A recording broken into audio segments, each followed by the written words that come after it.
Bienvenidos a otra sesión del Instituto de Sociología Política. Hoy vamos a hablar de elecciones legislativas de mitad de mandato o intermedias, y hay varios expositores, todos muy destacados, que va ahora a presentar Carlos. Yo quería, bueno, hacer una pequeña presentación haciendo foco en uno de los temas de estas elecciones que, recordemos, son de diputados y senadores nacionales en los 24 distritos que eligen a estos cargos para el Congreso Nacional. Hay un debate que se está comenzando a judicializar en torno a cómo se van a leer los resultados. Y ese es un debate que es recurrente en casi todas las elecciones intermedias en nuestro país. De hecho, estaba recordando, y ahora voy a compartir un link acá por el chat, que hace 8 años, en las elecciones primarias del 2017, habíamos tenido el mismo debate aquí: cómo había que contar los resultados, porque según los contáramos, había ganado Cambiemos o había ganado el peronismo. Luego se impuso la lectura cuando fueron las elecciones legislativas ya en el mes de octubre, de que había ganado Cambiemos por aproximadamente el 41% de los votos. Ahora, ¿cómo se lograba ese 41%, que había sido 37 siempre de votos positivos en las elecciones primarias? Bueno, se lograba si sumábamos a lo que había obtenido la Alianza Cambiemos, que está presente en la gran mayoría de los distritos, y también la Alianza Vamos Juntos, que era el nombre que tenía el oficialismo nacional en la ciudad de Buenos Aires, que era distinto, porque ahí no estaba el radicalismo ni estaba tampoco la coalición cívica, era casi exclusivamente del PRO, la Alianza Vamos Juntos. Por otra parte, al peronismo, que estaba en ese momento dividido entre el Frente Justicialista y la Unidad Ciudadana, y también Unión por Córdoba, y también Un País, que era la lista que en ese momento representaba el masismo, se lo había planteado como todo separado en el recuento que se hacía en los medios nacionales para interpretar la elección a nivel nacional. Pero, ¿por qué se hacía toda esta interpretación? Porque los resultados que proveía el escrutinio provisorio, primero a través de la Dirección Nacional Electoral y luego la Cámara Nacional Electoral, cuando hace el escrutinio definitivo, nunca están contabilizando los votos a nivel nacional de las elecciones legislativas intermedias. Por lo menos así no se hacía hasta hace poco. Esta vez tal vez sí se haga, y por eso está un poco esta cuestión. Ahora, y bueno, y si vamos un poco recorriendo la historia de las elecciones legislativas, se nos plantea ese primer problema, ¿no? ¿Cómo sumar los votos del peronismo, que tiene diferentes denominaciones a nivel de distrito? Y muchas veces esas denominaciones, como sucedió en 2017, no están alineadas con un liderazgo político nacional, porque de hecho Unidad Ciudadana, el partido que había salido formalmente segundo en las elecciones de 2017, no incluía al PJ, mientras que el Frente Justicialista era el conjunto de los PJs a nivel provincial. Eh, pero bueno, todo ese conjunto, ¿no?, de Unidad Ciudadana más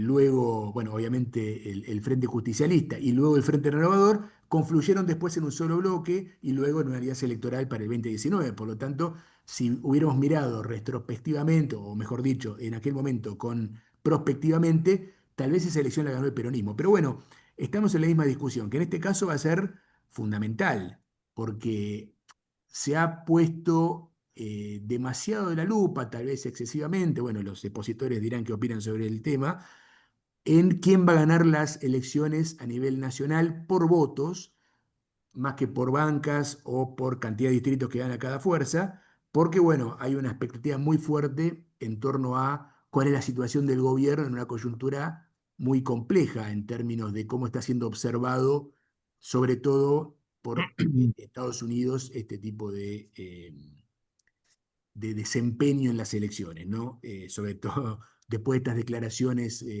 que había hecho Donald Trump, etcétera, etcétera. Recordemos que esta vez el apoyo que está recibiendo la Argentina también tiene características singulares. Por lo tanto, bueno, yo abriría un poco los interrogantes de esta sesión con esta pregunta, ¿no? En primer lugar, ¿quién va a ganar la elección a nivel nacional? Pero con la premisa de preguntarnos cómo hay que interpretar los votos, porque me parece que la comunidad epistémica de los politólogos y los analistas políticos acá tiene un aporte que realizar, ¿no? ¿Cómo se deben medir correctamente los votos? A mi juicio, es importante saber a dónde van las bancas de los candidatos, ¿no? Porque hay, por ejemplo, bueno, la página de Wikipedia de elecciones legislativas 2025 ya está preparando una lectura donde se incluyen bajo el lema o bajo la denominación Fuerza Patria a partidos que después tienen bloques independientes. Por ejemplo, Tucumán Primero, el Partido Justicialista de Tucumán, la lista justicialista de Tucumán, que tiene un bloque distinto de Unión por la Patria que se llama Independencia, pero ya están planteando la suma de esa denominación a, a la lista o al conjunto de votos de Fuerza Patria. Algo parecido también, que es polémico, es contabilizar como parte de Fuerza Patria al Frente Cívico de Santiago. Y así hay también más de una controversia en torno a cómo hacer la aritmética electoral del día después, que tiene mucho que ver con las expectativas. Otro caso que puedo observar es el Entre Ríos, donde hay dos listas, una más kirchnerista llamada Ahora la Patria y otra menos kirchnerista llama Fuerza Entre Ríos, pero todo indica que la aritmética electoral va a sumar las juntas como parte de Fuerza Patria, pese a que compiten entre sí. Eh, Así que bueno, creo que hay un interrogante muy fuerte y creo que los politólogos ahí tenemos criterios eh, y conceptos para aportar. Hasta ahí llego. Muchas gracias, Carlos. Bueno, muchas gracias, Julio, por tus palabras iniciales. Bueno, vamos a dar inicio al conversatorio con el listado de expositores de esta tarde. En primer lugar, va a ser uso de la palabra Marcos Novaro, que es licenciado en Filosofía y Sociología de la UBA, investigador principal del CONICET y que dirige el Centro de Investigaciones Políticas CIPOL y el Archivo de Historia Oral de Argentina Contemporánea en el Instituto Gino Germani. Además, Novaro es profesor de Teoría Política Contemporánea en la Universidad de Buenos Aires. Hace pocos días ha publicado un libro titulado Lo bueno, lo malo y lo feo, 2 años de Milei. 2 años con Milei, perdón. Marcos. Bueno, muchas gracias por la invitación, muchas gracias, Carlos y demás amigos de la academia. Yo la verdad que no voy a contestar, no puedo contestar ninguna de las preguntas que planteó Julio, así que voy a hablar de lo que yo puedo hablar, digamos, ¿no? No sé, no tengo idea cómo van a ser las elecciones, ni menos todavía cómo se van a interpretar los resultados electorales. Supongo que eso es parte de la batalla política comunicacional que se viene, vaya a saber, digamos, ¿no? Lo único que puedo decir algo tal vez es sobre cómo llegamos hasta acá, este, cuáles son los problemas que yo creo que llevaron al gobierno a tener una situación tan dilemática estas semanas, donde está un poco entre la vida y la muerte. ¿Y qué puede pasar si hay vida o no después de las elecciones para el gobierno, digamos, ¿no? Que dependen de datos más gruesos que, me parece, ¿no? Más gruesos que los que puedan ajustarse a las interpretaciones periodísticas y comunicacionales, digamos, ¿no? Si el gobierno sale muy mal parado en los números gruesos, digamos, no va a haber comunicación que valga, digamos, ¿no? Así que bueno, primero hablaré un poco sobre cómo llegamos hasta acá. Espero que eso ayude a pensar también lo que el gobierno puede hacer si sobrevive al test electoral mínimamente entero, digamos, ¿no? Eh, eh, Bueno, creo que básicamente el problema que se presentó para el gobierno es un problema de gestión de las estabilizaciones, digamos, ¿no? Si hubiera entendido que había alguna experiencia al respecto en nuestro país y en el mundo, hubiera podido saber que las estabilizaciones suelen tener un segundo año malo, digamos, ¿no? O sea que los primeros años no son tan difíciles para los planes de estabilización. Los problemas serios aparecen en el segundo año. Y eso tiene su lógica, primero y fundamental porque la gente se olvida rápido de la emergencia inflacionaria, y cuando la inflación ha vuelto a ser soportable, deja de ser una prioridad. Y empieza la sociedad a demandar todas las cosas que perdió, digamos, ¿no? O que cree que perdió, o que siente que todavía no le han provisto. Y entonces ahí hay un periodo, digamos, de aprieto para el gobierno, que es que tiene que sostener el esfuerzo de la estabilización cuando ya no tiene la emergencia que lo ayude, digamos, ¿no? Y yo creo que eso, en el caso de Milei, se agravó por las particularidades del proyecto político de Milei, ¿no? Me parece que Milei, a fin de año pasado, cuando volaban las encuestas y la economía, bueno, no iba como pedo de uso, pero más o menos, y encima estaba ganando Trump en Estados Unidos, bueno, dijo, acá yo ya no necesito más a nadie, digamos, puedo arreglármela solo, y voy a, con lo que tengo, ya puedo ganar las elecciones sin ayuda, digamos, ¿no? Y la economía va a acompañar, ¿no? Y eso me parece que se confirmó para la estrategia presidencial, se consolidó y se ratificó con la negociación que llevaron adelante para salir del cepo. La salida inicialmente exitosa de ese cepo, aunque sea parcial y qué sé yo, fue bastante bien manejada en los primeros tiempos, y el triunfo electoral en la ciudad de Buenos Aires. Creo que eso terminó de componer este combo de autosuficiencia y entusiasmo, que lo llevó a ignorar todas las señales políticas y económicas que empezaba a ver ya en abril y mayo de que las cosas se podían complicar, digamos, ¿no? Que la elección desdoblada en la provincia era un desafío importante, que el Congreso no iba a ser tan pasivo como él esperaba, que podía ser una fuente de problemas serios, que cuando se acababa la liquidación, como no había funcionado el segundo blanqueo, la cosa en el mercado cambiario se iba a poner difícil. Bueno, una cantidad de señales, digamos, que él ignoró con este impulso que llevaba su diagnóstico triunfalista, ¿no? Me parece que ahí entonces está una clave para entender esta cuestión, que es que Milei funciona medianamente bien, tolerablemente bien, digamos, aún con todos sus desbordes, cuando tiene fuertes restricciones.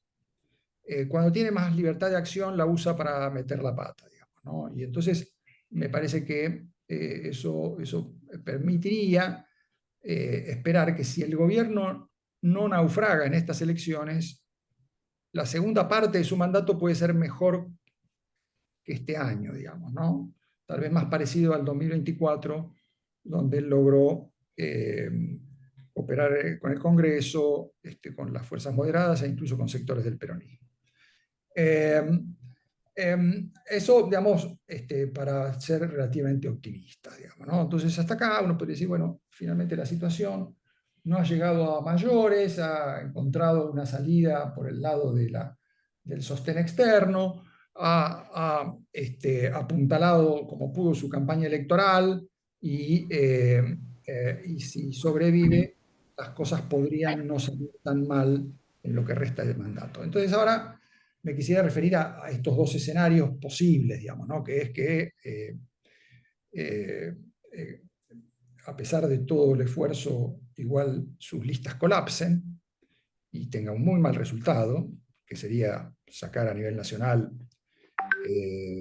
un tercio o menos, digamos, y eso es posible, digamos, ¿no? Puede pasar que él no llegue al tercio,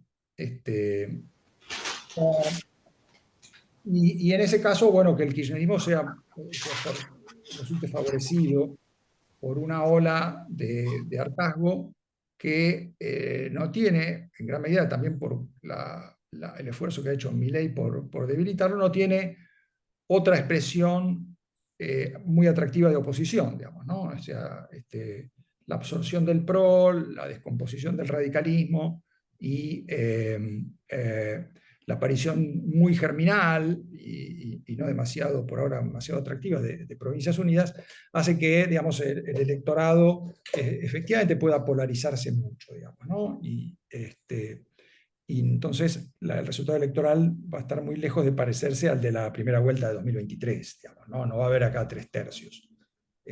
Si el gobierno está en torno a 1/3, lo más probable es que el kirchnerismo, más allá de todos los artificios que se puedan hacer para contar de otra manera los votos, va a estar en torno al 40, por lo menos. Si eso sucede, entonces las posibilidades de que el kirchnerismo tenga la voz cantante y en el Congreso y discipline a sus gobernadores y a otros gobernadores potencialmente aliados de Milei hasta acá, me parece que armarían un cuadro muy difícil de sostener, digamos, ¿no? Porque el gobierno va a tener serios problemas incluso para aprobar el presupuesto, digamos, ¿no? Yo creo que ese sería un escenario donde el gobierno puede seguir tecleando, digamos, y tal vez no colapse del todo, pero claramente va a tener un desfiladero muy complicado hasta el final del mandato. Y va a depender de qué tesitura se vuelve dominante en el peronismo, y me parece que el problema principal ahí es que, más allá de que el grueso del peronismo espera ganar las elecciones del 27 y no tiene demasiado apuro, digamos, hay un sector sí del peronismo que necesita el colapso, digamos, ¿no? Necesita una crisis de proporciones, que es el sector de Cristina, digamos, ¿no? Cristina solamente va a salir libre si hay un shock amnésico que asegure que bueno, su condena y su creciente marginalidad y todo lo que hemos visto en los últimos tiempos, y que en gran medida también está beneficiando a otros actores del peronismo, principalmente a Kicillof, se desactiva, digamos, ¿no? Esa es un poco la apuesta, y yo creo que ahí hay un gran problema, ¿no? Que es qué podría hacer Milei en ese escenario, si puede tener un comportamiento medianamente responsable o sintiéndose acosado y asediado permanentemente, prefiere una salida heroica que un final penoso, digamos, ¿no? Y él mismo puede ser un factor entonces de crisis. Bueno, eso si el resultado yo creo que es malo, y me parece que eso es una posibilidad. No diría que es lo más probable, pero diría que hay una chance de que eso suceda, digamos, ¿no? Me parece que lo más probable, de todos modos, sigue siendo que el resultado sea relativamente parejo, y que entonces los maquilladores comunicacionales ayuden a presentarle a la sociedad y al señor Trump la escena donde digan no perdimos, digamos, ¿no? Muestren los datos sobre el Congreso, y entonces puedan decir ahora viene la segunda etapa, y repitan esto de pasamos lo peor, sobrevivimos a este desafío y a la conspiración que nos quería voltear, y con la ayuda de Trump y compañía vamos para adelante, digamos, ¿no? Obviamente que ahí entra entonces la discusión respecto de qué es lo que va a poder cambiar el gobierno y hasta dónde puede llegar, en la medida que haga los cambios correctos, con su programa, digamos, ¿no? Y ahí me parece que el gran problema que hay es que, aún en el mejor de los casos, yo sospecho que las chances de llevar adelante una agenda de reforma son muy, muy bajas, y hasta podría ser contraproducente que el gobierno ponga mucho esfuerzo en reformas que fracasen y no ponga los esfuerzos que hacen falta para sostener el plan de estabilización tal como lo conocemos, digamos, ¿no? Con algún retoque cambiario y monetario y demás, pero sin demasiadas innovaciones, más que una administración presupuestaria del ajuste, es decir, que se negocie con las provincias y que garantice que efectivamente el presupuesto del año próximo se apruebe.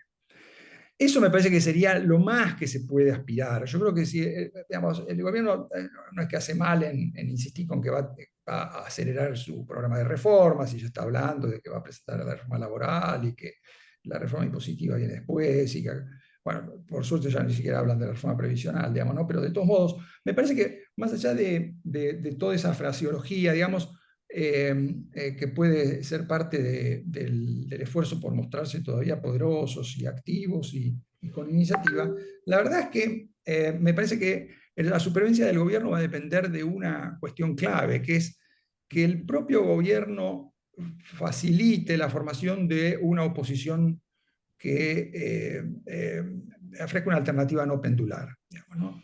Es decir, que el gobierno, después de haber trabajado tanto por la polarización y por disolver a las fuerzas moderadas, entienda que su futuro para los próximos 2 años, no en adelante, sino para estos 2 años, dependen de que no todo el mundo crea que la única salida va a ser que gane Kicillof o alguna figura parecida, porque si esa es la alternativa que se refuerza, aun cuando salga medianamente bien parado de las elecciones, me parece que el escenario de polarización va a volver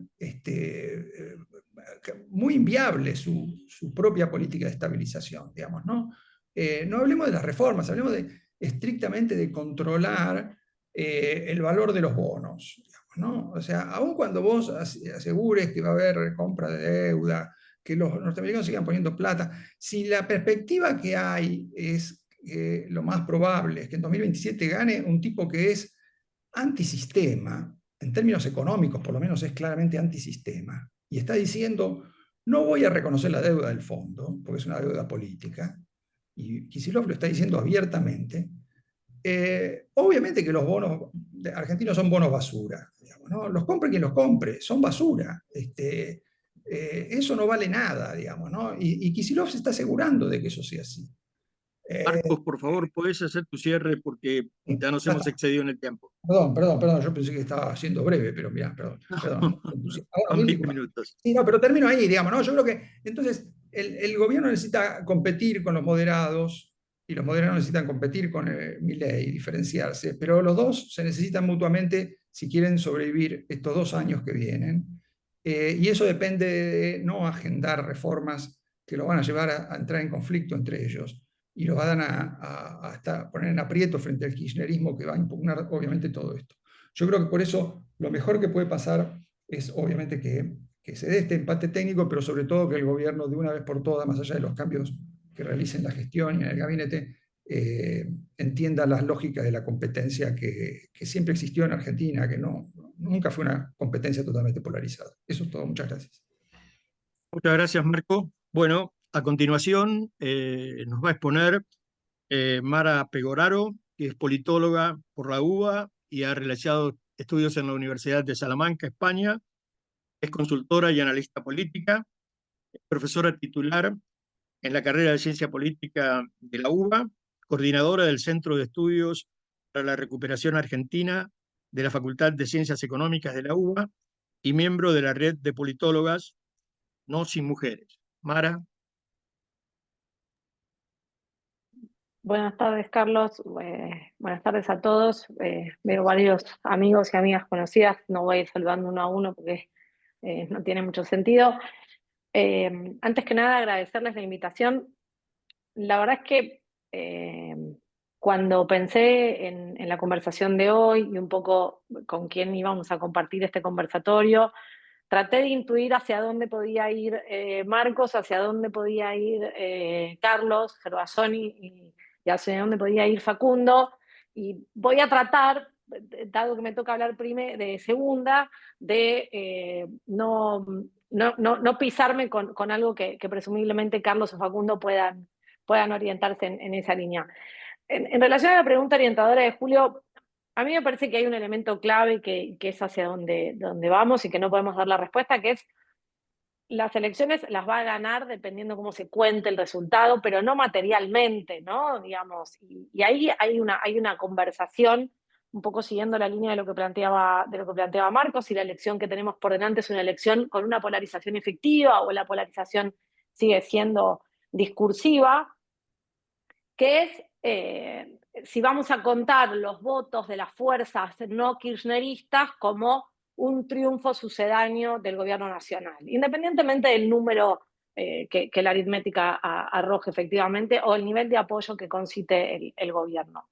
Con lo cual, la discusión sobre la victoria o la derrota del gobierno, y acá es lo más interesante, hoy estamos discutiendo la posibilidad de que el gobierno pierda, ¿no es cierto? Y a mí me parece que hay algo a señalar, que es que el gobierno, técnicamente, aun cuando hubiera hecho una gran elección, hubiera salido primero en la elección, no hubiera obtenido una mayoría en el Congreso, difícilmente hubiera inclusive podido llegar a ser la primera minoría, ¿no? Digamos, en un escenario de un gran resultado electoral, el gobierno nacional difícilmente hubiera superado los 87, 88 diputados totales, con lo cual el peronismo o el conglomerado del bloque de fuerzas que hoy se encolumnan detrás de la boleta de Fuerza Patria seguiría siendo la primera minoría del Congreso, y me parece que ahí había otra narrativa, ¿no? Entonces el gobierno gana, el gobierno podía ganar las elecciones, eso no lo convertía en un gobierno mayoritario.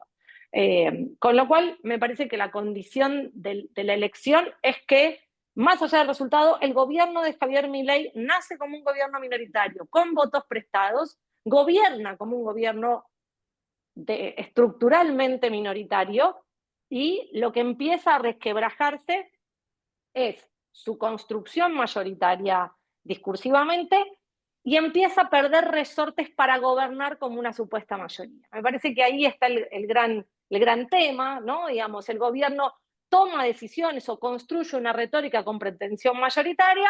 Bueno, la realidad le empieza a mostrar que esto no funciona efectivamente de esa manera, y ahí aparece otro elemento del gobierno nacional que me parece que es lo más interesante, que es el nivel de amateurismo político que caracteriza el gobierno de Javier Milei, ¿no es cierto? Independientemente de los grandes estrategas comunicacionales o lo que se haya percibido como un fenómeno absolutamente novedoso en su irrupción comunicacional y esta idea de un liderazgo absolutamente disruptivo.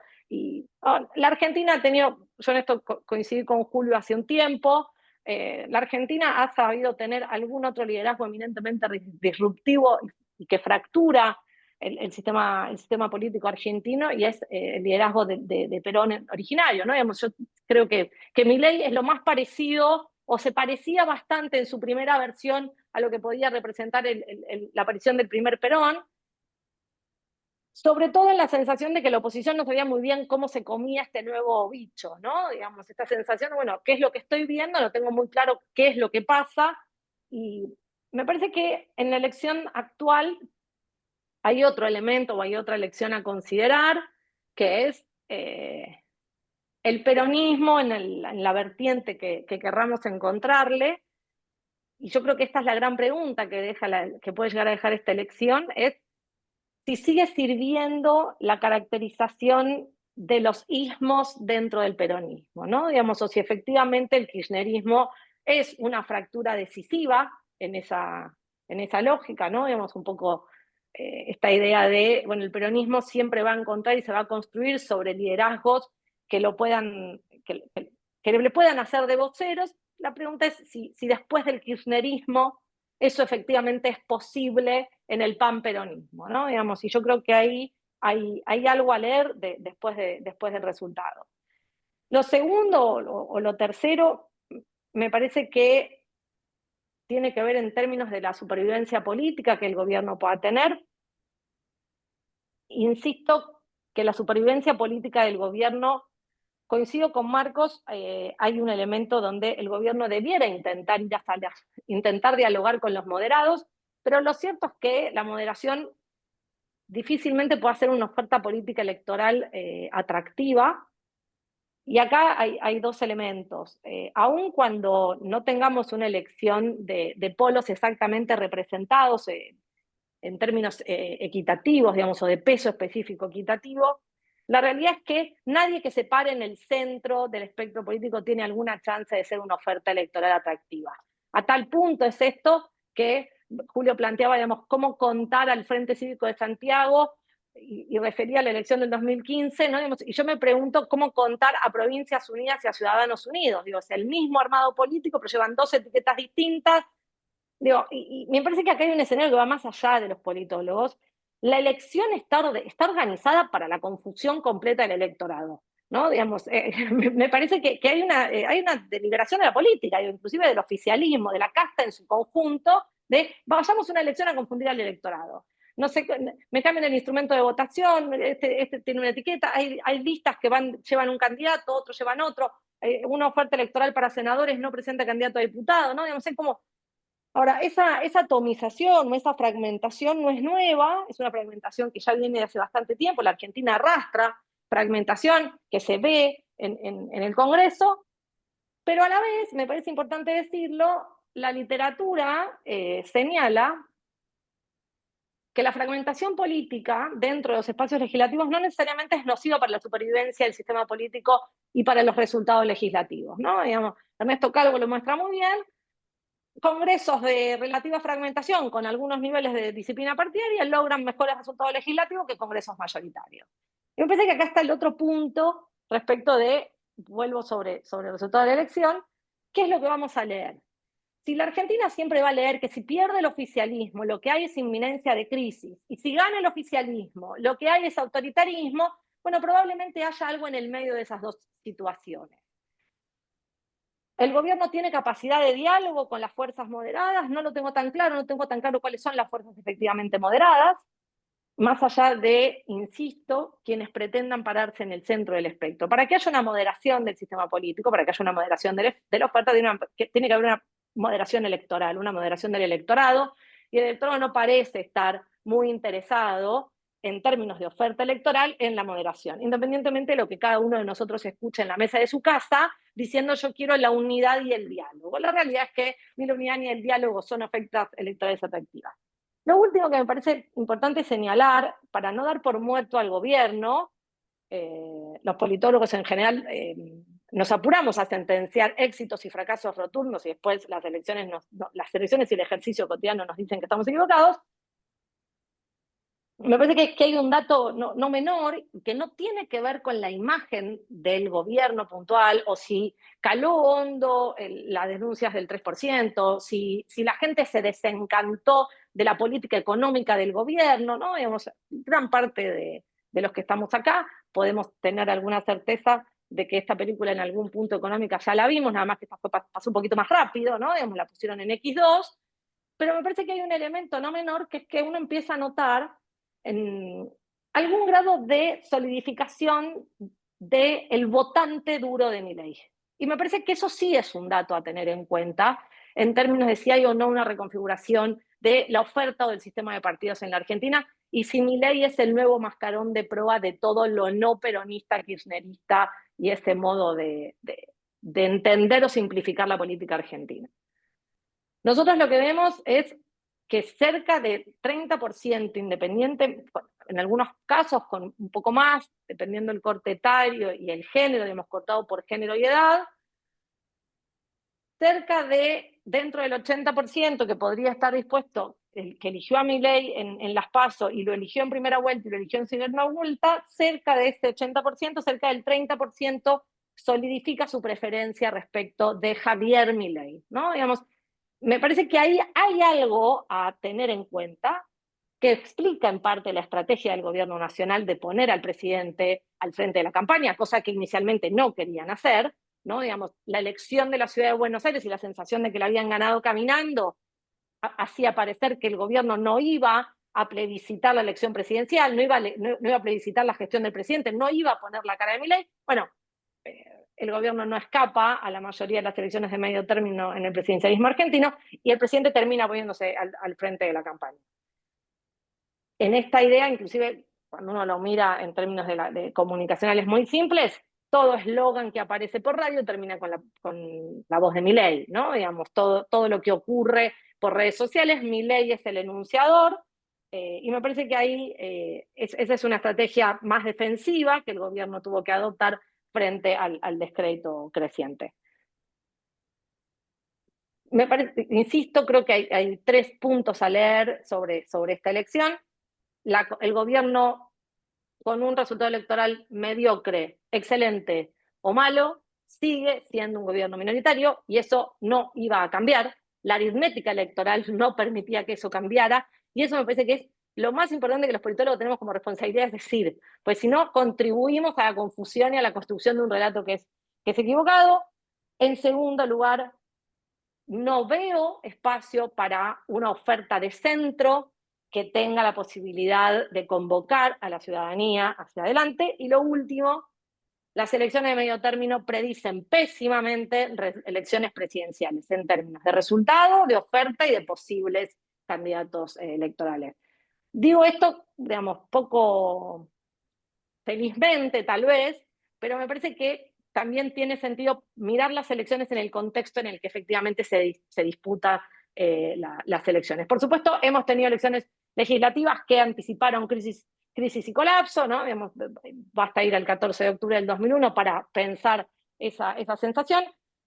Quiero creer que la política argentina moderada no está buscando un Dualde, no lo sé, pero desearía, y acá no como politóloga, sino como ciudadana en general, que Argentina pueda, independientemente de terminar la estabilidad institucional que no nos es tan ajena, y me parece que también hay que poner eso en valor y contextualizarlo en términos del resultado electoral. Creo que esto es lo que hay para compartir. Para mí es muy difícil predecir el resultado electoral, insisto, me parece que inclusive tampoco tiene sentido, y cada enunciador va a contar el resultado de la elección como mejor le cuadre, y dependerá de la ciudadanía y de las audiencias, mejor dicho, a cómo deciden referir ese relato y ese resultado. Bueno, muchas gracias, Mara.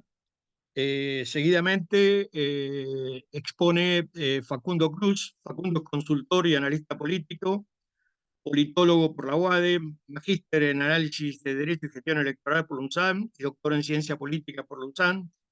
Es coordinador general del Observatorio Pulsar de la UBA, profesor en la Universidad de Buenos Aires y en la Universidad Torcuato Di Itela, y fue coordinador del Departamento de Gobierno y Relaciones Internacionales de la UBA. Facundo. Bien, gracias Carlos por la invitación, Julio también y a toda la academia. Yo voy a ser disruptivo respecto de mis antecesores y con el permiso de Carlos preparé 2 o 3 slides por entero de efecto profesional.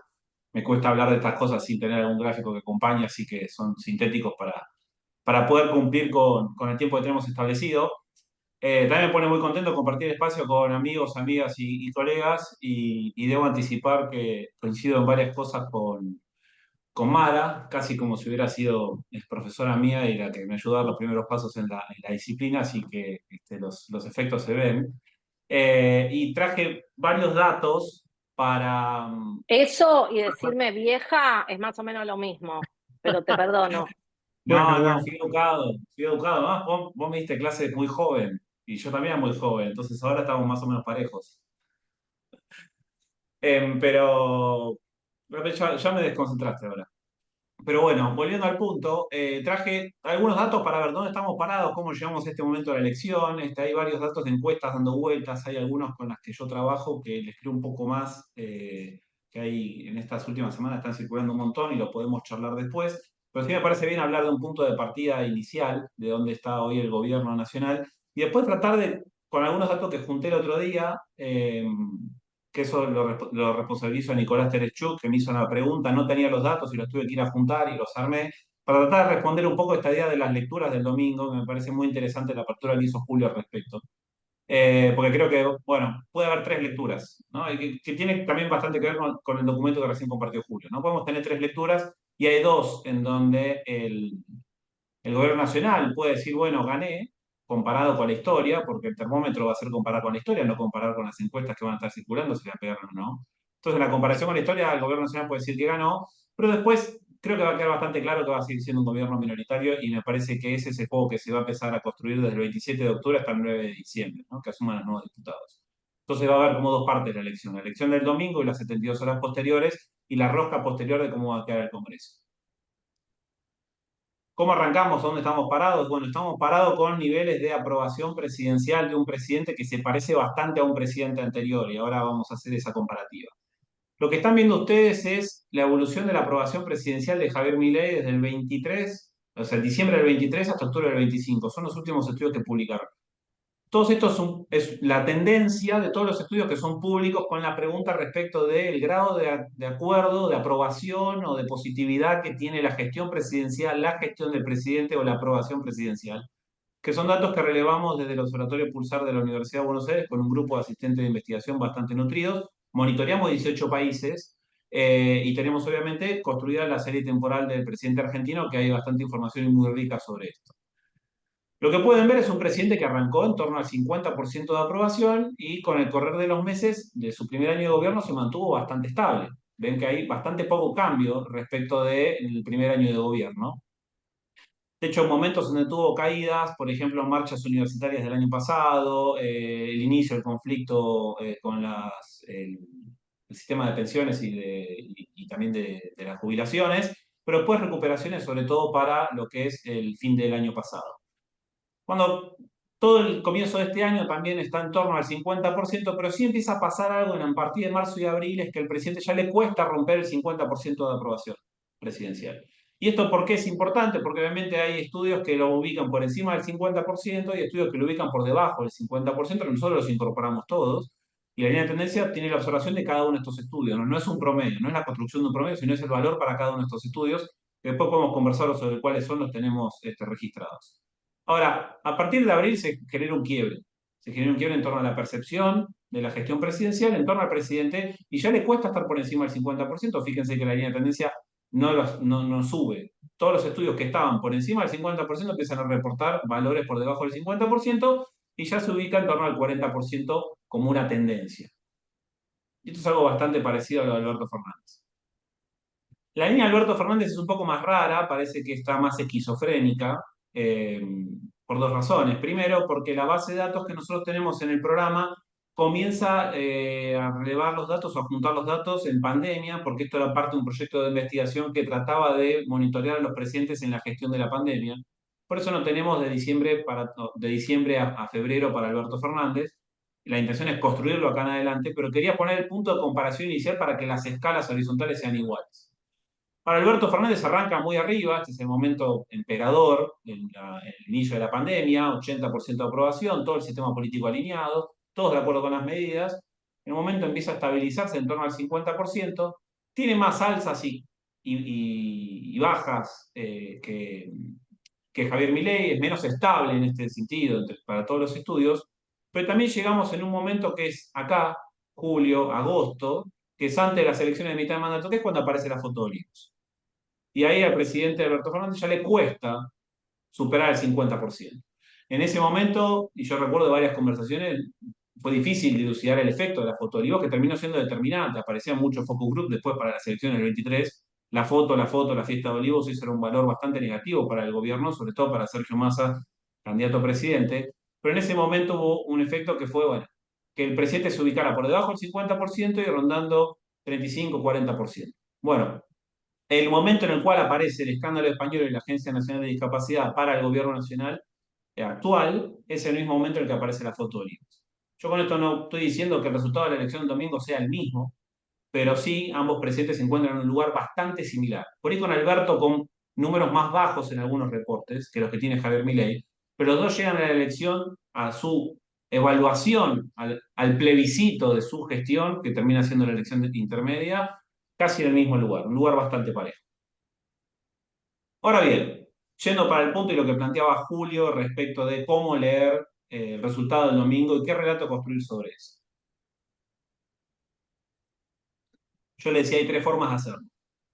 O contamos los votos obtenidos agregados a nivel nacional, o evaluamos, como segunda opción, cuántas bancas ganó o perdió respecto de la legislativa anterior. En el caso de Milei sería la de 2023, comparar con las bancas sacadas en 2023, o bien ver con qué bloque queda. Los primeros dos evaluaciones probablemente el gobierno tenga para decir, che, nosotros ganamos, crecimos. ¿Por qué? Si ustedes lo que están viendo ahora, vamos a empezar por votos, los oficialismos nacionales en elecciones legislativas intermedias del 85 al 21 sacaron en promedio 35% a nivel nacional. Sacando la discusión de qué etiquetas, qué contar, etcétera, hagamos un ejercicio de imaginación y digamos, bueno, sacaron 35%, ese es el promedio. Hay oficialismos que les fue muy bien, por ejemplo, el radicalismo en el 85, peronismo 91-93, estuvo cerca en el 2005, Cambiemos en el 2017, fueron todos oficialismos que sacaron más de 40% de los votos. Hoy las encuestas no le están dando esto al gobierno nacional, sí se lo daban en enero, hoy no se lo dan. Pero son pocos los oficialismos que sacan más del 40% de los votos y el promedio es en torno a 35%. Después hay elecciones muy negativas para los oficialismos, 2009 para el peronismo, 2001 para la Alianza, fueron elecciones con un golpe bastante duro para los oficialismos. Entonces, esto es un parámetro interesante para ver, bueno, dónde se para el gobierno nacional actual. Si saca en torno al 35% va a ser el promedio histórico, si se acerca más a 40% va a ser parecerse más a Cambiemos en 2017. Si saca por debajo del 35%, va a ser un mal resultado. Si saca 35% por encima, va a estar en torno al promedio. Segunda forma de ver la elección. Si ganó, perdió bancas versus la elección anterior en diputados y en el Senado. Y acá lo que se ve es que es un oficialismo, cualquier oficialismo nacional siempre tuvo complicaciones para él. Fueron muy pocos los oficialismos nacionales que ganaron bancas versus la contabilidad de la elección anterior en ambas cámaras del recinto.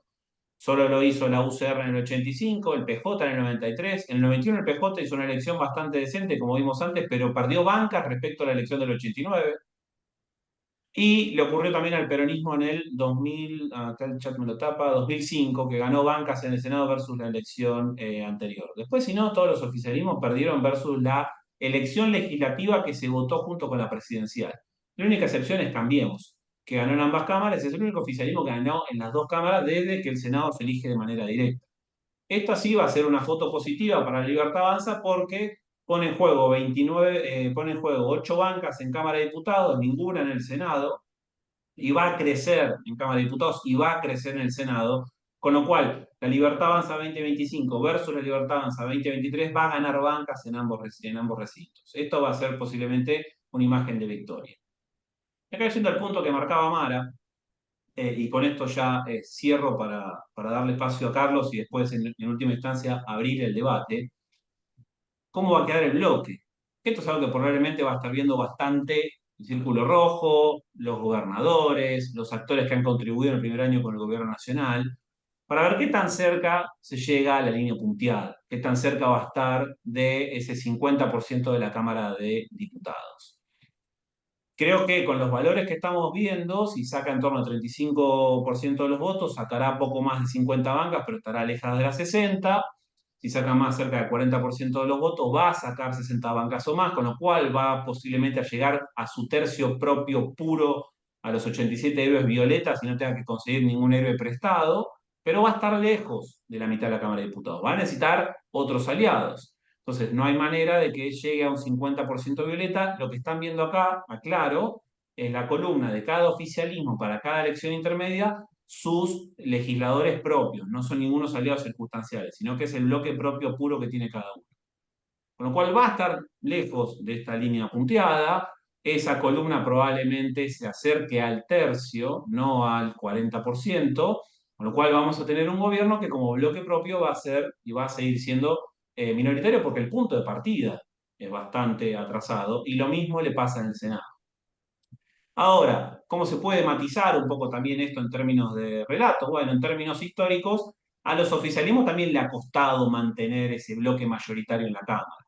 El Senado es otra historia porque se le empezó a elegir de manera directa en el 2001, al peronismo por el ciclo de renovación le ha resultado muy beneficioso construir mayorías en el Senado. De hecho, está cerca de tener esa mayoría, con algún otro aliado que suma actualmente en la Cámara Alta. Pero en la Cámara de Diputados, como estamos viendo históricamente, han sido pocos los oficialismos que mantuvieron su mayoría propia. Lo hizo el radicalismo en el 85, Menem en las dos intermedias que tuvo, lo logró Cristina Fernández de Kirchner en el 2013, pero no lo pudieron lograr el resto de los presidentes. Con lo cual, las elecciones intermedias para los oficialismos nacionales no solo son elecciones complejas en términos de crecer en banca, sino que también son elecciones complejas en términos de mantener un poder de fuego que para la segunda mitad de mandato les permite impulsar una agenda propia. Por ahí no presagia el resultado de la próxima presidencial, pero sí lo que nos muestran las elecciones intermedias es que todos los oficialismos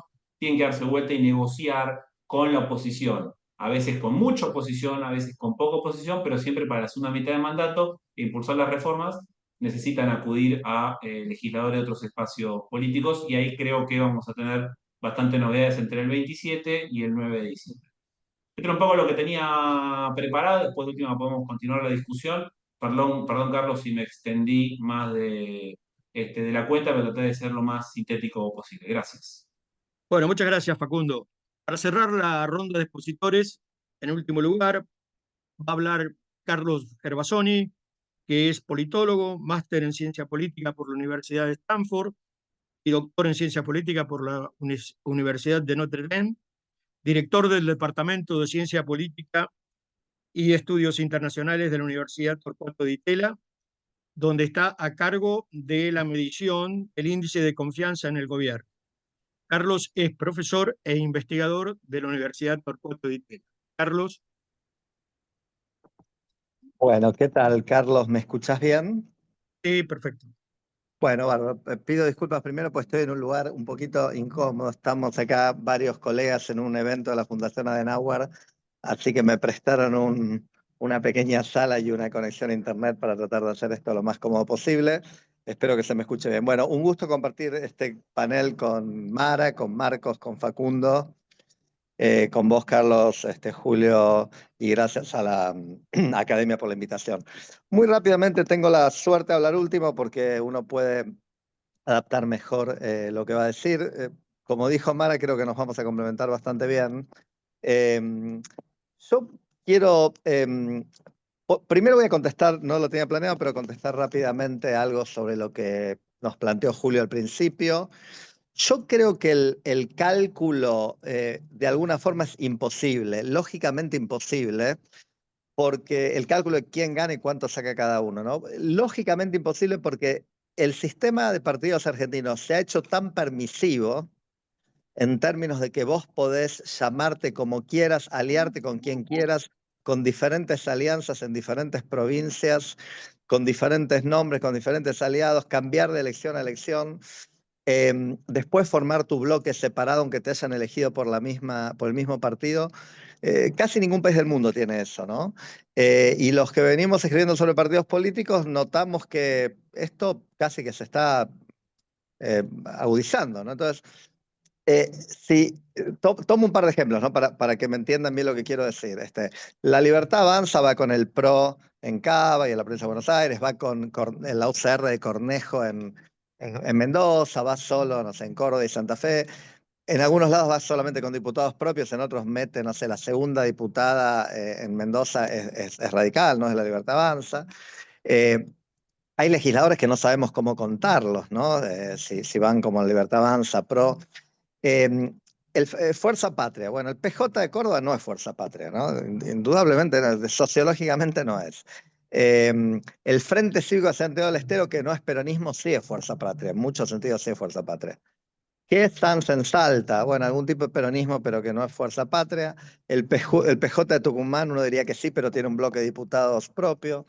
Entonces, realmente es un aquelarre, es un sistema de fragmentación y cuentapropismo con una suerte de ficción de nombres de partidos, ¿no? Por supuesto, el oficialismo nacional, este o cualquier otro, es lo que más se parece a una fuerza política nacional para la que podemos contar votos, ¿no? Pero por los motivos que acabo de decir, tampoco es tan claro.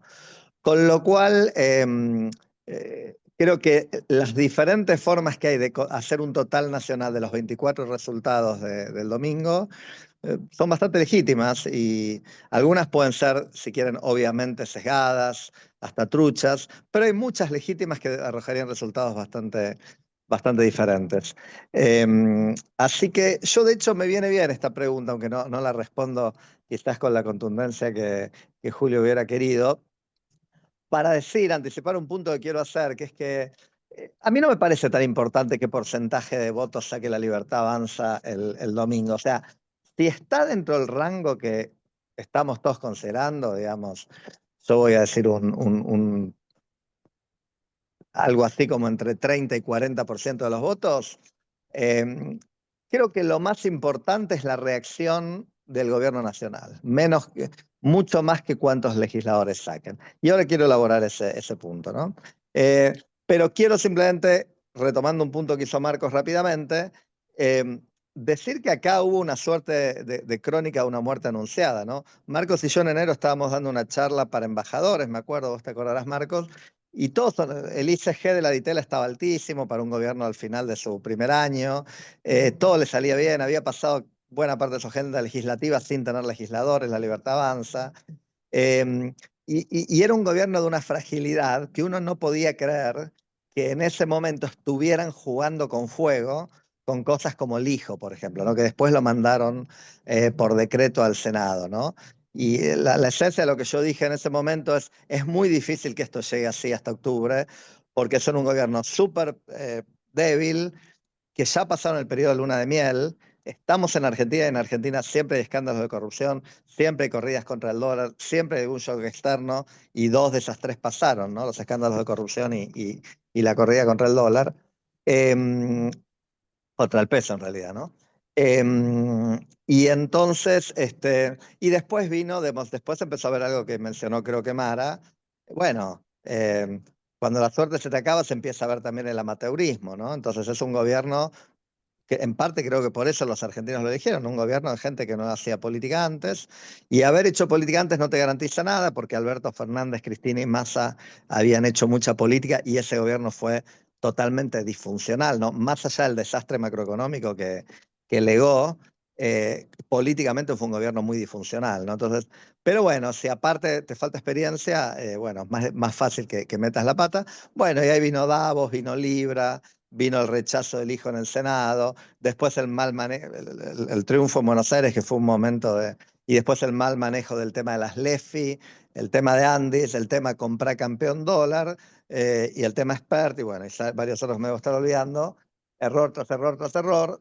El ICG de la Ditela, el índice de confianza del gobierno, baja 2 o 3 veces consecutivas, y porque venía muy alto, baja un nivel. Voy a aprovechar para complementar algo que dijo Facundo, a un nivel que hoy está claramente por debajo de Macri en el mismo momento, pre-elecciones del 17, pero también claramente por arriba de Alberto en el 21, ¿no? Entonces, si uno tuviera que usar el ICG como una especie de predictor electoral, debería irle peor que a Macri en el 17, pero mejor que Alberto en el 21. Bueno, vamos a ver porque obviamente el voto depende de muchas otras cosas, de la calidad de la campaña, de los candidatos, pero bueno, como un proxy podríamos tomar eso, ¿no? Pero quiero decir por qué me parece que no es tan importante el porcentaje. Bueno, como varios de los que me precedieron dijeron, la Libertad Avanza no va a tener la mayoría, quizás tenga un tercio o no, y si lo tiene va a ser posiblemente con aliados, y es muy importante que tenga ese tercio, pero aún con un mal resultado electoral va a sumar muchos diputados y muchos senadores, y si tiene aliados, llega a un tercio para sostener vetos y para sostener decretos, ¿no? La cuestión es cómo reacciona Javier Milei a los resultados. Y para mí la cuestión clave es si va a ser o no lo que yo decía en enero que tenía que hacer, y que es un lugar común hoy decirlo, ¿no? Que es, no te pelees porque no tenés nada, no tenés legisladores, no tenés gobernadores, no tenés intendentes, no tenés empresarios de tu lado, la mayoría no tenés sindicatos, no tenés a los medios que ya estaban muy críticos en ese momento, entonces vos no tenés que pelearte, tenés que conseguir aliados, y los necesitas para llegar bien a octubre del 25 y los necesitas para seguir bien hasta el 27. Bueno, esto hoy me parece que es un consenso, los diarios dicen que el gobierno estadounidense se lo está pidiendo a Milei, entre otras cosas, y voy a decir contraintuitivamente que yo me puedo imaginar un escenario donde un gran triunfo de la Libertad Avanza, digamos que la Libertad Avanza saca 40 o 42, que sería un número súper alto, ¿no? Y que Milei diga, viste que funcionó lo de la autosuficiencia y que nos salen todas bien, y que entonces vuelva a donde estaba en enero, a gobernar solo y a pelearse y a insultar a cualquiera que no le alaba completamente sus reformas, ¿no? Viceversa, uno se puede imaginar que un resultado modesto, más cercano al 30, le haga ver con enorme claridad que si no se alía, no puede llegar al 2027 o no llega bien al 2027. Entonces, a mí me parece que yo voy a estar más mirando, por supuesto, todos vamos a mirar con mucha atención el resultado del domingo a la noche, pero yo voy a estar mirando con mucha atención el lunes, el martes, el miércoles en términos de qué hacen. Si van a buscar al PRO y a Macri, si van a buscar a los gobernadores dialoguistas, si van a buscar a los bloques de Innovación Federal, etcétera, de Pichetto, etcétera, los bloques intermedios, que los ayudaron muchísimo el año pasado y este año empezaron a retasear el apoyo por motivos entendibles, ¿no? O sea, Milei comete errores que yo todavía me quiero explicar por qué fueron a competir a Corrientes contra un gobernador que los venía apoyando para salir cuartos y ganarse la animadversión del gobernador. O sea, no puedo entender por qué lo hicieron, ¿no? Entonces, uno esperaría que un resultado electoral modesto pueda ayudarlos a entender que se pasaron de rosca en la ambición de todas estas cosas, ¿no? Que la Libertad Avanza sea el partido hegemónico, de ponerle el último clavo al cajón del kirchnerismo, etc.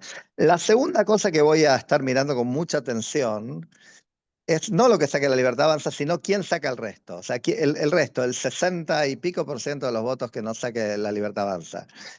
A mí me parece que, y este es un punto que he hecho muchas veces, lo quiero repetir acá, es que la Argentina no es viable con este peronismo. Lo voy a decir así con claridad. Y no es una opinión antiperonista, que ciertamente lo soy, pero no es por ahí. Yo estoy diciendo otra cosa. Estoy diciendo con un peronismo, con todas las características que dijo Marcos, un peronismo que va a venir de nuevo al cepo, al déficit fiscal, a la inflación, a negar todas las realidades del capitalismo contemporáneo, a no pagar la deuda, estatizar YPF, y que te lo dice Kichilov, etc. Bueno, lo que ocurre es que cuando ellos gobiernan, el país no funciona, como ya está claro que pasó en los últimos gobiernos kirchneristas, pero cuando ellos no gobiernan, está la amenaza de volver. Entonces, la inversión no vuelve a la Argentina aún con gobiernos amigables a la inversión. Ya le pasó esto a Macri, la inversión apenas aumentó durante el gobierno de Macri, y uno diría, ¿por qué? Y bueno, vos hablabas con los grandes inversores extranjeros y con los nacionales también, y la gran pregunta es, ¿hay chances de que vuelva el kirchnerismo? Y uno decía, y sí, y volvió al kirchnerismo y les aumentaron el impuesto a los bienes personales y les impidieron repatriar ganancias, etc. Entonces, bueno, evidentemente a mí me parece que la viabilidad de este país, lo digo medio dramáticamente, pero realmente lo creo, depende de que tenga, digamos, una izquierda como Uruguay, Chile o Brasil, digamos, ¿no? Para decirlo rápidamente, que hoy no tiene, ¿no? El peronismo representa una fuerza profundamente disruptiva del capitalismo, profundamente corrupta también, que es una característica general del sistema político argentino, pero es bastante peor aún en los gobiernos peronistas. Y entonces, a mí me interesa mucho ver si se consolidan fuerzas como, por ejemplo, esta nueva de los gobernadores. Alguno de los que me precedió dijo que no, y uno entiende por qué, ¿no? Porque esas terceras opciones han sido bastante poco exitosas en la Argentina. Pero uno podría imaginarse o la conformación de algún tipo de oposición más centrista y más que se lleve mejor con el capitalismo democrático, digamos, o una transformación dentro del peronismo, ¿no? Esto ya ha pasado muchas veces, el peronismo cambió de piel muchas veces, podría volver a hacerlo, todo indicaría que el kirchnerismo está en un momento de declive, pero no está muy claro qué lo reemplazaría. Entonces, lo que pase con el peronismo y con otras fuerzas opositoras el domingo me parece central. Pensemos que el peronismo está en su peor momento histórico, ¿no? El año pasado, en el 23, perdieron un montón de gobernaciones. Hoy el peronismo gobierna 6, 8, 9 gobernaciones de provincias, depende como uno cuente, que es el menor número histórico. Va a tener su menor número en el Senado a partir del 10 de diciembre. El 28% de Massa Grabois en las PASO fue el menor resultado electoral del peronismo en la historia. Y es lógico, ¿no? Porque, insisto, el gobierno de Alberto y Cristina fue un desastre, por supuesto en inflación, pobreza, reservas, pero aparte un desastre político, ¿no? Los argentinos les quedó claro que era una defecio, un caos político interno. Entonces es lógico que el peronismo se empieza a debilitar y en ese contexto es lógico que aparezca algo nuevo, ¿no? Pero bueno, está apareciendo, va a aparecer, va a ser Kicillof, va a ser Schiaretti, va a ser otra cosa. Bueno, es muy difícil, muy difícil de predecir, pero yo lo que quiero decir es que es clave ver si seguimos con un partido digamos, kirchnerista, kichilosista o algo así, o pasa a ser otra cosa. o pasa a ser reemplazado por otra alternativa, ¿no? Em, Me parece que lo último que quiero decir, porque voy a estar llevando el tiempo al máximo tiempo, quizás viendo una perspectiva de largo plazo, y que a mí me preocupa mucho, y creo que nos debería preocupar a todos, es que en la Argentina se viene un boom económico, ¿no? Pareciera que se viene aún si no lo quisiéramos, o sea, se viene un boom de exportaciones de recursos naturales, de petróleo, de gas, de cobre, de litio, de oro, que va a ser algo así como duplicar las exportaciones entre este año y dentro de 5 años, ¿no? Es muchísimo eso. Em, y los booms de recursos tienen literatura muy pesimista, ¿no? A menudo los booms de recursos son maldiciones, así les llama la literatura. Em, el primer peronismo fundó su legitimidad sobre un boom de exportaciones de posguerra. El kirchnerismo fundó su legitimidad sobre un boom de commodities hacia mediados de los 2000. Y en otros países pasaron cosas parecidas, donde el dinero se usó para legitimar un movimiento político que después se hizo bastante hegemónico y se desperdició. O sea, en vez de usarse en inversión, en salud, educación, infraestructura, crecimiento económico, se usó en distribución tonta, diría yo, ¿no? Entonces me parece muy clave quién va a estar gobernando en la Argentina en esos años, y la verdad que no lo sabemos, ¿no? Si no, no sabemos lo que va a pasar el domingo, mucho menos sabemos lo que va a pasar el 2027. Eh, y finalmente digo que yo creo que, digamos, en este dilema que a veces se resume Noruega-Nigeria, ¿no? Vamos a hacer Noruega, vamos a hacer Nigeria con recursos naturales. Yo creo que es bastante probable que seamos Nigeria. Em, Creo que ahí se entiende un poquito también lo que está pasando con Estados Unidos, ¿no? Hay varias explicaciones de por qué este salvavidas estadounidense a Milei, a un país que históricamente es irrelevante para Estados Unidos. Uno lo podría ver como una afinidad ideológica personal entre Milei y Trump, y creo que algo de eso hay, pero también una creciente centralidad geopolítica de la Argentina.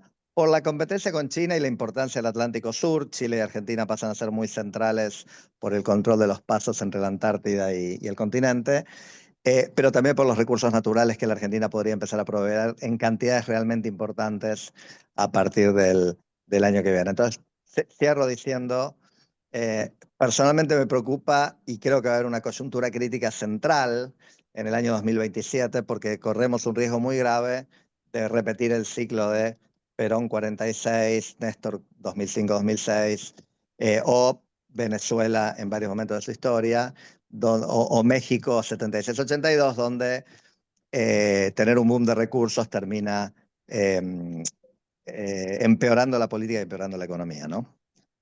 Gracias. Bueno, muchas gracias, Carlos. Vamos a dar inicio a las rondas de preguntas, comentarios.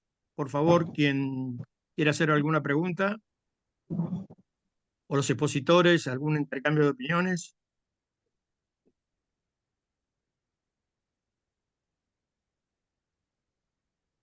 Bueno, no tenemos preguntas. Rosendo. Bueno, me parece que realmente la reunión ha sido muy interesante, ¿no es cierto? Han habido distintos puntos de vista, complementarios, otros no tan complementarios. Bueno, yo tenía muchas cosas para decir, pero quiero concentrarme en dos, ¿no es cierto? Uno, lo de Estados Unidos. Uno mira la historia y la relación que tiene hoy Estados Unidos con la Argentina es realmente excepcional. Yo diría que en más de 2 siglos de historia, nunca la Argentina tuvo una relación con Estados Unidos como tiene ahora. Esto no quiere decir que todo va a salir bien, ¿no es cierto? Lo que quiere decir es que este es un dato. La historia va a escribir mucho sobre estos momentos, va a escribir mucho sobre estos días, ¿no es cierto? Además, nosotros hemos varios, es decir, hay muchos libros, papers sobre Braden o Perón. Braden o Perón, el embajador. Ahora el que va a ver a Argentina es el presidente de Estados Unidos, no el embajador. Y habla un presidente muy especial en un momento como muy particular. Es decir, que Trump esté hablando de Argentina cuando tiene que estar manejando el acuerdo de Gaza que se está desbordando, el acuerdo de, ¿no es cierto?, Rusia y Ucrania, que se pueda o no cerrar en la próxima semana, y además negociando el acuerdo comercial con China, bueno, es muy, ¿no es cierto?, especial. Segundo, yo digo, ¿no es cierto?, en esta elección, ¿de qué vamos a estar hablando el domingo a la noche? Yo creo que vamos a estar hablando de interpretación de la elección. Interpretación de la elección. Es decir, para mí es posible, probable, que haya no solamente más de dos interpretaciones contradictorias. Es posible, probable que no haya un ganador claro, definitivo, absoluto. Y último punto, yo diría, ¿no es cierto?, es que lo que sí va a quedar claro, a mi juicio, es la necesidad de acordar para poder gobernar. Está claro que el presidente dice que es una buena elección que se saque un tercio del Congreso, pero en realidad es un tercio de una Cámara de lo que él está hablando. Es decir, el acuerdo para gobernar es imprescindible, ¿no es cierto? Y acá creo que me voy a otro punto, de este punto. Yo siempre digo, los líderes políticos cambian de ideología por conveniencias, intereses, circunstancias. Lo que no cambian es de personalidad. Y la gran pregunta para mí es si el presidente Milei va a tener el cambio de personalidad necesaria para que la Argentina tenga gobernabilidad, ¿no es cierto? Que yo la veo personalmente estableciendo una línea de acuerdo con los gobernadores y ordenando el Congreso de los gobernadores hacia abajo. Pero eso lo veremos. Muchas gracias a todos por la participación, ¿no es cierto? Para mí ha sido una reunión muy interesante y bueno, nos veremos el mes que viene. Gracias, Carlos, gracias, Bruno, por la organización, gracias, Marco, Miguel Novaro, gracias, Gervasoni, gracias, Mara, por también haber participado en la reunión. Rosendo, un minuto. Sí. Quiero destacar que esta tarde nos han acompañado de los Estados Unidos el politólogo Rubén Perina, de Italia Rosana Botana, de Alemania Andrés Goldmich y de Japón Hirasaku Kikuchi, que está haciendo una investigación aquí en la Argentina en estos días sobre todo este proceso electoral. Muchas gracias. Bueno, gracias y esto bueno, realmente es muy importante la participación de gente del exterior en este foro. Buenas tardes. Hasta luego. Bueno, Hasta luego. hasta Muchas luego.